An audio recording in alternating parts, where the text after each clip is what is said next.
Let me introduce myself. My name is Safira Zulfazain from Management 90D. My student number 9010100158. Apple and US book publisher. On April 12, 2012, the United States Department of Justice or DOJ sued Apple and 5 major US publishers for calling to raise the price of e-book. 3 of the publishers settled the suit. 2 others and Apple were unwilling to settle. In January 2018, the publisher had negotiated a new business model for e-book pricing with Apple as it prepared to launch the iPad. In exchange for a 30% sales commission, Apple would let the publisher set their own price for ebook.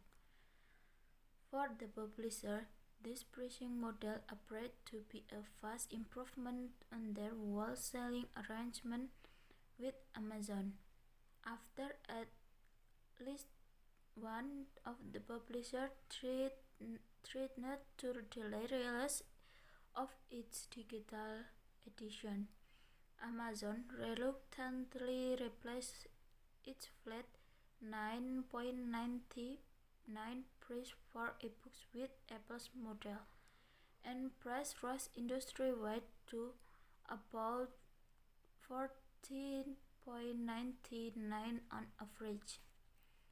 The DOJ lawsuit suggests that the negotiator and attorneys involved may have neglected to thoroughly analyze whether their agreement will truly create value for consumers, and thus whether it fell within the parameters of U.S. antitrust law. In the flush of hammering out a deal that appears to create synergy for everyone involved, negotiators sometimes neglect to consider how their agreement could affect outsiders, and oversight with ethical and legal implications. Yang artinya Apple dan US Book Publisher pada tanggal 12 April 2012, Departemen Kehakiman Amerika Serikat atau DOJ menurut Apple dan 5 penerbit utama Amerika Serikat karena berkolusi untuk menaikkan harga e-book. 3 penyiar menyelesaikan gugatan itu, 2 lainnya dan Apple tidak bersedia untuk puas. Pada bulan Januari 2010, penerbit telah menegosiasikan model bisnis baru untuk penetapan harga e-book dengan Apple karena bersiap untuk meluncurkan iPad dengan imbalan komisi penjualan 30%. Apple akan memberikan penerbit menetapkan harga mereka sendiri untuk e-books. Bagi para penerbit, model penetapan harga ini merupakan peningkatan besar pada pengaturan grosir mereka dengan Amazon. Setelah setidaknya salah satu penerbit mengancam untuk menunda rilis edisi digitalnya, Amazon dengan enggan mengganti harga flatnya $9.99 untuk e-book dengan model Apple, dan harga dinaikkan di seluruh industri menjadi rata-rata sekitar $14.99.